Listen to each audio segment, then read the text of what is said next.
What's up, guys? Welcome back to Paper Street Poker. We are stoked. It's officially Poker Atlas Tour season at TCH. We've been really looking forward to this series, training, getting ready. We fired a ton at the 100K event, but unfortunately a few bullets just kept running into it. We finally catch a breakthrough, and on our last shot, our last bullet we fired in, we bagged the first flight, and then we just run on over to the evening flight and we bagged that one too, securing us the very much needed $1,000 double bag bonus. We didn't run as deep as we'd hope, was really seeking to beat my best cash, my best position this time, but it's okay though. The signature event of this series is the $300,000 guarantee event. It's a $600 buy-in, and despite all my satellite attempts, I have not secured a seat. This isn't a price I'd normally buy in at, but I really want to go for it. And, I've been really looking forward to this series, so I just decided to take my shot, one bullet, and I'm definitely just going to go ahead and shot take and buy directly in. We get ready in the morning, get the blood pumping, make a super cup of coffee, mindset feels charged, let's head to TCH and let's secure the bag.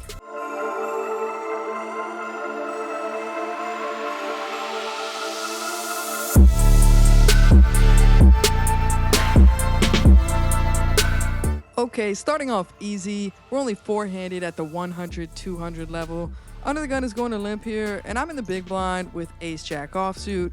Gonna make an easy raise. This is a good hand, nine-handed, so four-handed feels kind of nutted.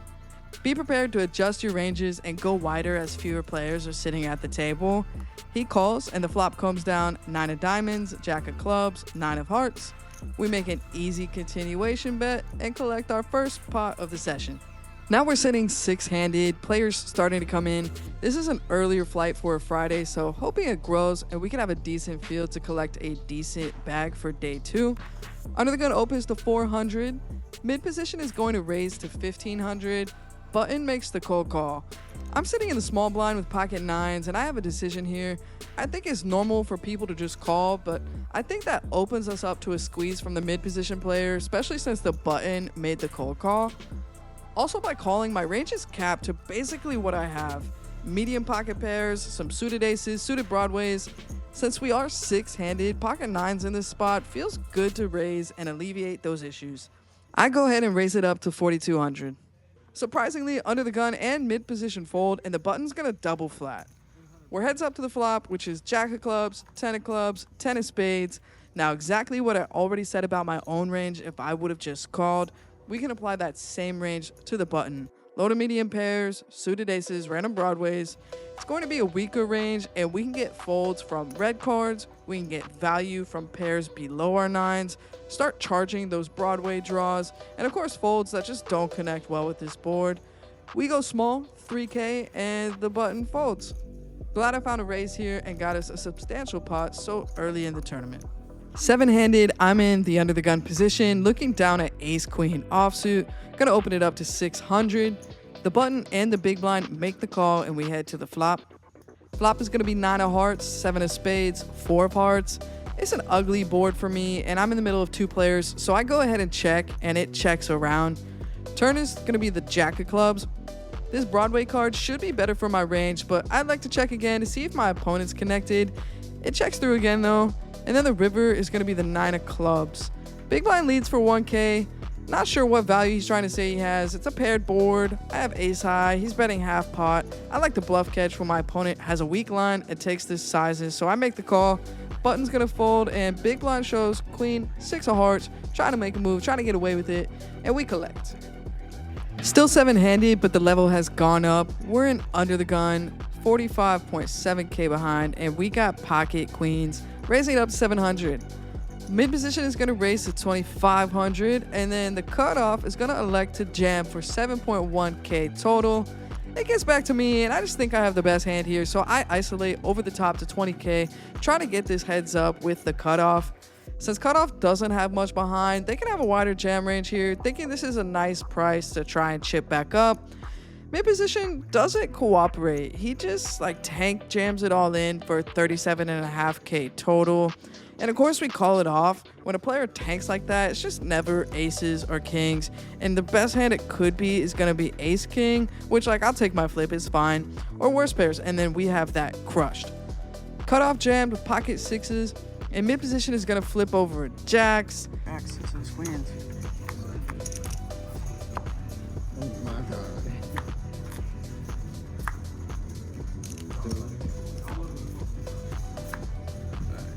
Cutoff gets lucky, and he's going to hit a set on the flop, but we stack the jacks, and we make a nice profit. Next hand, under the gun opens to 800. Button in the small blind are going to call, so I make an easy defend in the big blind with jack 10 offsuit. I think if it was suited, I'd make a squeeze here, but offsuit, gonna play decently well multi-way and can make an easy fold based on any aggressive action. Flop comes out ace of hearts, jack of diamonds, 4 spades, no flush draw available, and we have middle pair, which is not bad. Ace high boards are going to be good for the undergun player, so of course when we check, they go for a bet of 1300. Half pot, I have middle pair and can pick up equity with a straight draw, so when it falls to me, I call. If he's got an ace, we'll likely continue to face aggression, but there's a lot of other hands in his range that won't like our call and we're ahead of. Sure enough, the turn comes the 4 of hearts, and it goes check, check. I don't think an ace would ever check the turn here, so now I'm confident I got the best hand. River is 9 of clubs. I check, but maybe I should have gone for value bet against pocket pairs like 10s, 8s, and below. But I also figured my jack was good almost always, and if he has any chance of winning the hand, he'd have to bet it. He's going to have to bluff. So I don't value bet, and he doesn't bluff. It goes check, check, and we win against king, queen. Cruising through, feeling hella lucky with all this momentum. We're sitting at 80.6k, average stack is 44. 42 players out of 47 entries thus far. Still sitting 7-handed, and we're now in a new level when we see under the gun limps, and we look down in mid position with the holy grail, pocket aliens. Of course we're gonna raise it up. My standard open size at this level for me would be 1,000, so accounting for that limp, we raised to 1,500. Next act is gonna call, lovely. Big blind calls, under the gun of course feels priced in, they call, and off we go, 6.6k to the flop.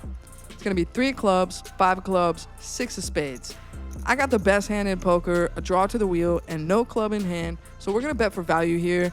I go for a little under half pot, 3k. Next act is gonna call, and we go heads up to the turn. Turn is the 5 of spades, doesn't change much, except now the board is double flushed. I don't put them on a lot of 5x in the range, except ace 5, which I'm blocking, pocket 5s, which is now quads. I mean, at some frequency, we'd see the raise on the flop. Maybe some slices of 6-5 suited, but other than that, we just always got the best hand. I elect 10k because I think most of his continuing range is going to be over pairs like 7s plus, you know, broadways that have picked up one of the flush draws. I think those hands will happily call bigger bets. Seems that's not what our villain has though, and he folds. Aces performing well in the vlog, I really can't complain.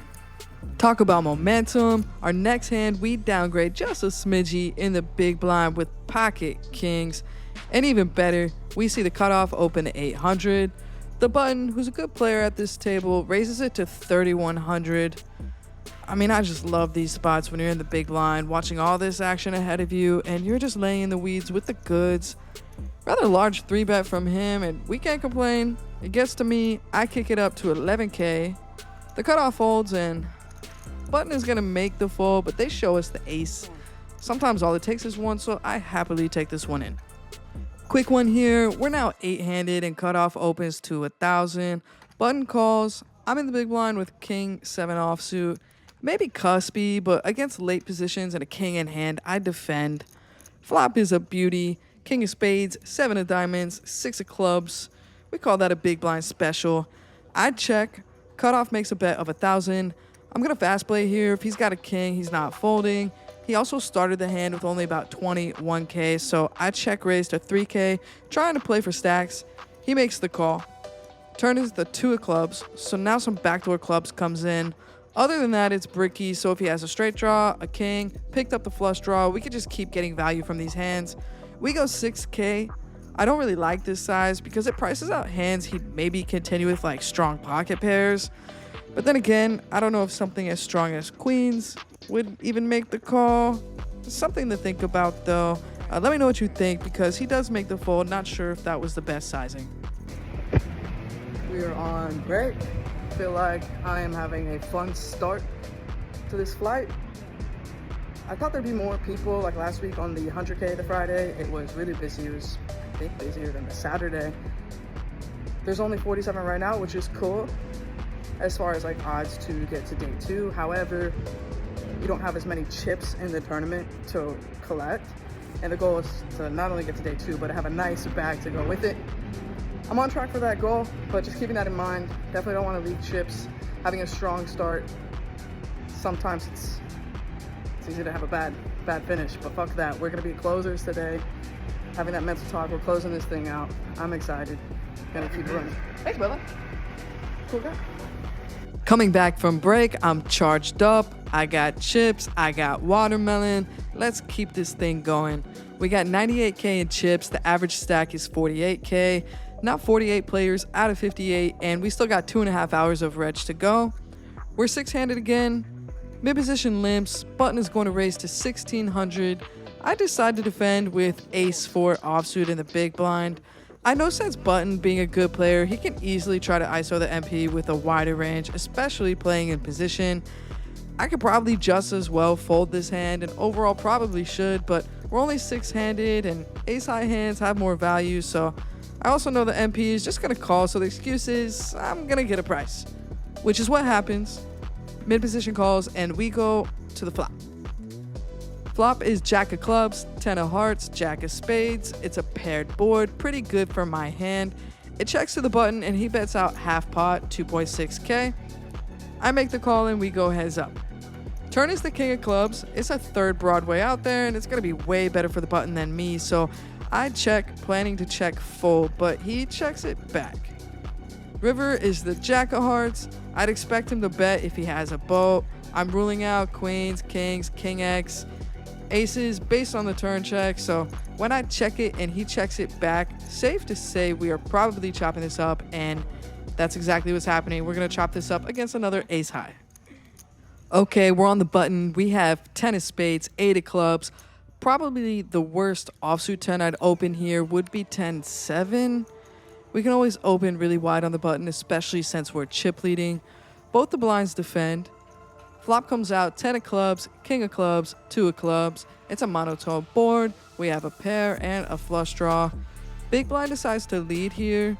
Big blind does have the most flushes in the range, especially knowing my range can be wider, so I like the lead from him.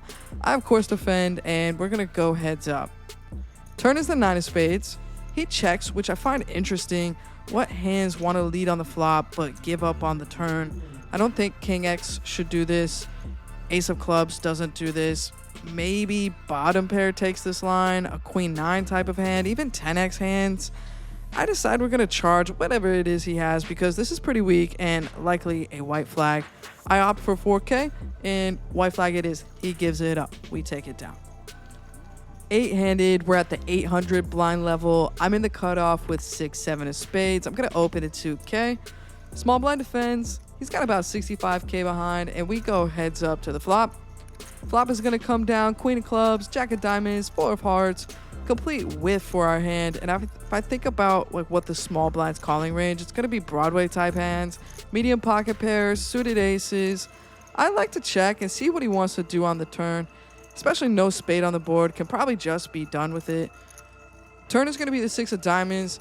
He checks to me, and sure, we have showdown value now, but it's super vulnerable. We're ahead of the ace high, king high hands that have a draw to the nuts. We're ahead of diamond draws. I want to bet to get anything that's live and black out of there. Also, same time, get value from those other hands. I decided to go for 2K. If we were behind, I think he would have led turn, so it seems pretty safe. He makes the call. And now the river is going to be the queen of spades, pairing the board, and then the big blind leads for 6K. All those draws have officially bricked out, and if our opponent has any shot to win, they're likely taking this line as a last resort. I think pocket pairs would just check their showdown value. I figure there's probably more bluffs in his range than value, and I have some value here with my 2 pairs, so I go ahead and make the call. Small blind just mucks it, and another pot is going to go our way. Officially in the 6-figure territory, I got 115K on me. Blinds are up. I have pocket 8s in the cutoff, and I'm going to open it to 2.5K. Big blind, who's got 34K behind, defends. Flop is jack of diamonds, 9 of clubs, jack of spades. It checks to me. It's a paired board. I got a pair in my hand. Also can pick up the straight draw. I bet 2K, and then he's going to make the call. Turn is the king of diamonds. This is another good card for my range. So I continue the barrel. I go for 4.5K. Big blind snap calls, which snap calls kind of just lend me towards draws. I mean, diamonds come in. Queen 10 is already there, so surely he'd consider a raise. I just go ahead and think this is probably diamonds. So when the river comes out 6 of hearts, he checks, and I check it back because diamonds bricked. We're not going to get value from that, and I don't want to open myself up to some type of bluff raise. I have showdown, and he's never going to fold a jack or a king. And sure enough, he turns over queen 9 of diamonds. So it had the world on the turn. We're just beat by the 9. A third barrel probably would have got it done, but I don't know if this, like in this scenario, I'm just like running into value more often than not. Let me know what you think about it. Would you have fired a third barrel? Maybe just like check the turn and called the river, folded the river. I mean, what's your line? Go ahead and drop it in the comments. Feeling blessed when we look down at our otherworldly visitors once again. This time we're on the button. No action ahead, unfortunately, so I've opened it up to 2.5K, and both the blinds are going to defend.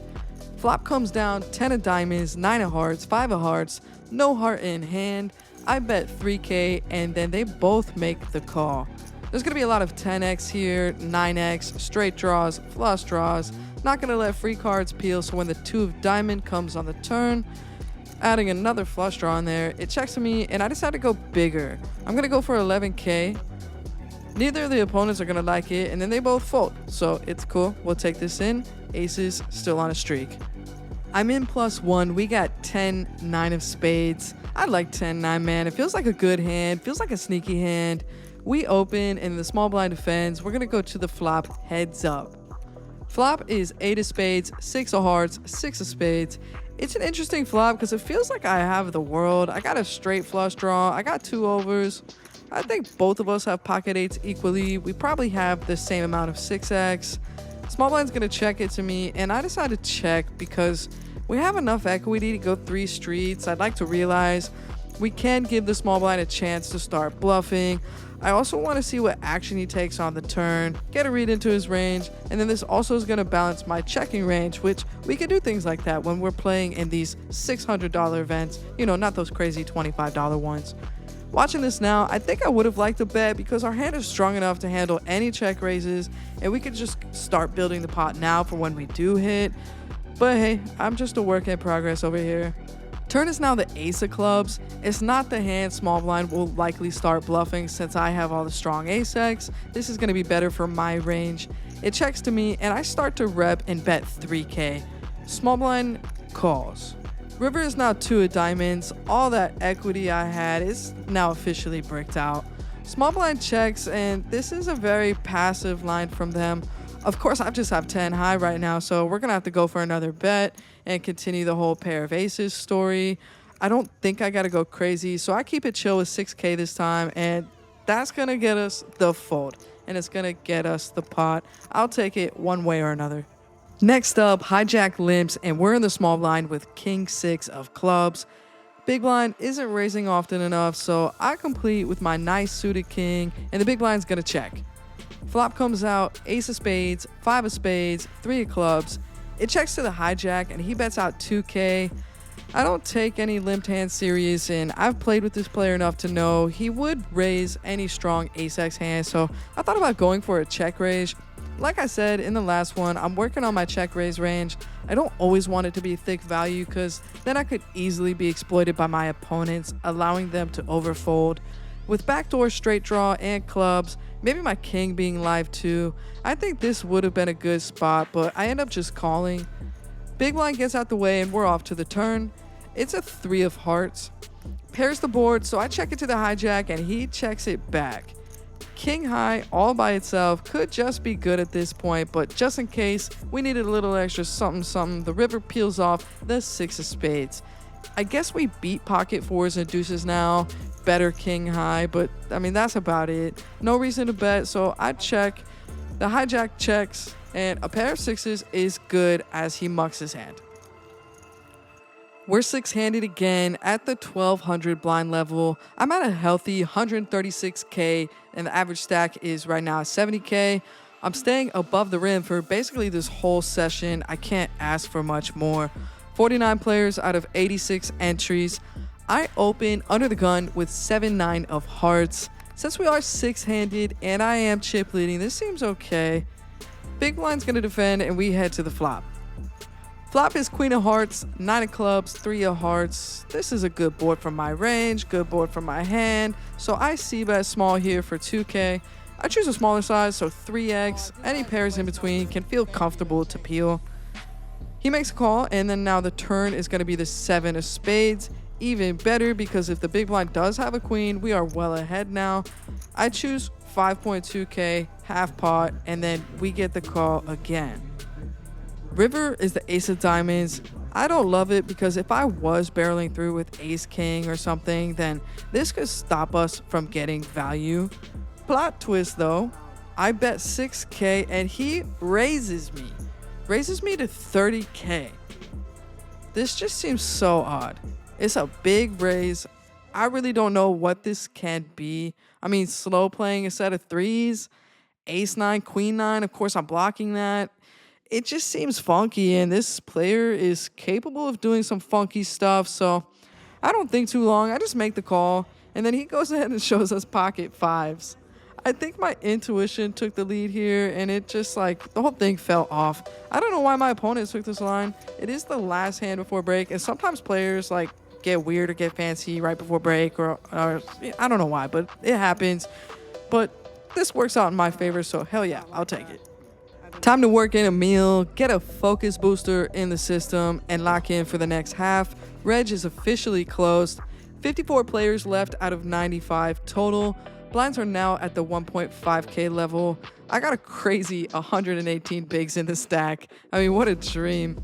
And we get our next hand on the button with ace of clubs, 3 of diamonds. Gonna raise it up to 3.5K. Big blind defense, and we're going heads up. Flop is jack of hearts, 9 of hearts, 3 of clubs, and it goes check, check. Turn is the 9 of diamonds, giving me 2 pair. Checks to me, and I go ahead and bet 6K, and then big blind's gonna make the call. River is 8 of clubs, and it goes check, check. I expect to be taking this down, but big blind surprises us and shows queen 9. The 9s are working for this guy because this is the same opponent who flopped the 9 on the jack 9 jack board. Just gonna start folding all 9s to him. Attempt number 2, same scenario. We're on the button with another ace 3 offsuit. Once again, we open and the big blind's gonna defend. Flop comes out, king of clubs, 10 of clubs, queen of spades. It checks to us and I bet for 3K. Big blind quickly calls and then he hits me with the... Ace high is never good, you know that, right? Never good. I guess I know nothing, man, because I got an ace and it feels kind of good. Turn is the 9 of diamonds, and it goes check, check. I'm starting to pick up my straight draw. Can we hit it? And yeah, the river is gin. We get the jack of spades. I, of course, have to give the big blind a cheeky smile. I bet out 10K. And he mumbles, grumbles, you got lucky, mish. You had a 2-outer, mish. And of course, he's got to fold. Ace high is always good, sir. Unfortunately, as amazing as that first half felt, we're getting deeper into the second half, and I just haven't been picking up any hands. I'm not getting any spots to make anything happen. All right, we got another 10-minute break. I am walking outside, kind of just shaking off whatever jitters, whatever this feeling is I'm feeling. I just gotta lock in. I literally was card dead for about 5 orbits, just blinds getting squeaked out of me. My stack is just yo-yoing is my point. So I'm just gonna come out here. I got switched to a table. There's a pro on my table, David Shaw, if you know who he is. He's like a Texas madman. So just gonna find my spots. I have 29 bigs when we go back to this next level. Top 12 get paid, top 8 go to day 2. There's 23 left, so 30 bigs is just fine. Just gotta keep it chill, find them spots, no need to panic. Enjoy this beautiful day. Just gotta bank and can't wait to go home, take Bunny out. What the hell? Whose is this? This is nice. It's gotta be a PLO players, right? I think the pressure is getting to me too, because here's this hand. I have Queen Jack offsuit in the big blind. Blinds are at 2K, 4K. Folds to the small blind, and he's gonna raise it to 17K, which is just so big and out of pocket. I probably should have defended, but I just end up letting it go. I open up this King 7 suited, something finally workable, but I just go into this passive mode, check it down, and end up losing at showdown. Best hand I've seen in ages. It's gonna be Ace Queen offsuit. Button is gonna open, and of course we're gonna just jam it in, and we get it through. Next we get Ace King, and of course we're gonna jam again. That gets through. Maybe we're starting to turn things around, and definitely at the time when we need it, because there's only 16 players left. We're at the 6K level, and now we're back up to 17 and a half bigs. That is workable. I just gotta breathe. I know I'm not the only one who could be feeling this pressure. There's an open ahead of us from a loose passive type of player, so when we get this King Jack offsuit, we decide it's also a good spot. We're gonna rip it, and then it gets through again. We're 3 for 3. At this point, we're down to the bubble, officially hand for hand. And when we started, we had 19 bigs in our stack. Felt pretty good. No way we weren't going to cash. But then that clock was running. The levels were going up. This is the longest hand for hand I have ever played, and it's kind of stress. I end up down to 7 bigs. And then we look down on the button at Ace King, a sight for sore eyes. What a spot. There's one open ahead of us. And besides me, big blind is the next shortest player at the table, so thinking nothing to worry about behind. Of course, I rip it. Plot twist though, big blind says, someone's gotta do it. Oh no. And he makes the call.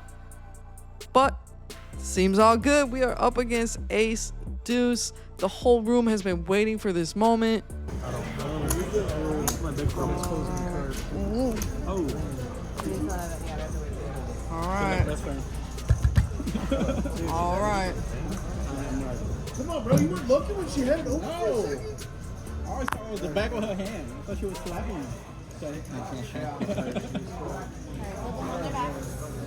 Oh no. I'm in big trouble. No deuces. No deuce. No deuce. Let's go. Damn, I get cracked by Ace Deuce. Yeah, he's got me covered, yeah? No. 69. Yeah, he's got me covered. Damn it. All right. Good luck, everybody. Have a good time.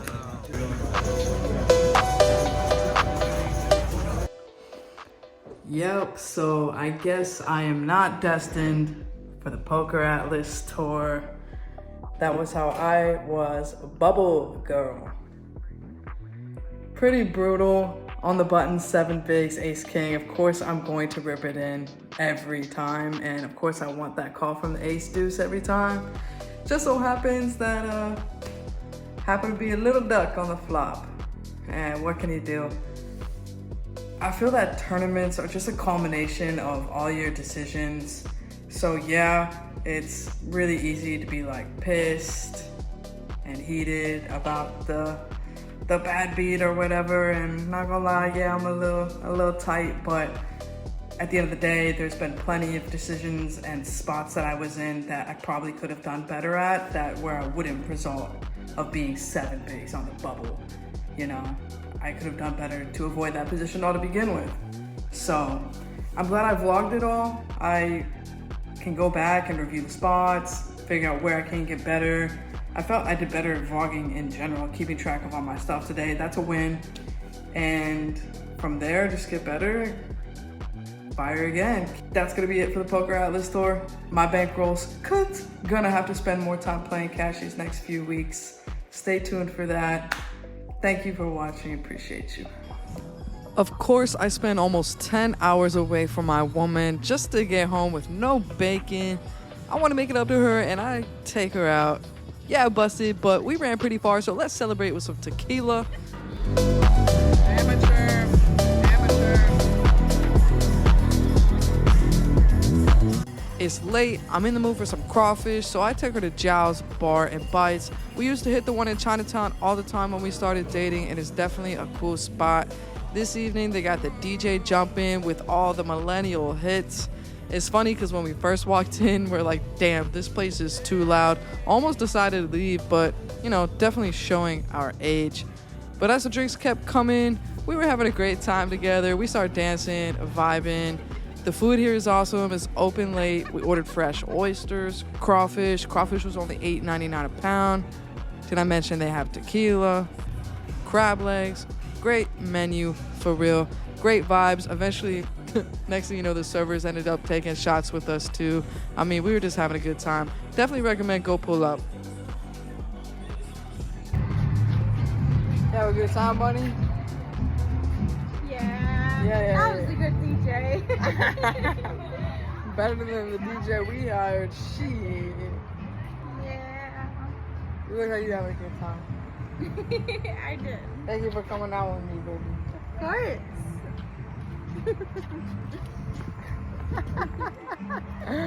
We going out to the club? Maybe. What you mean, maybe? $200 on Don Julio. Hell nah, we ain't going to no club. No way. We're going to Club Casa.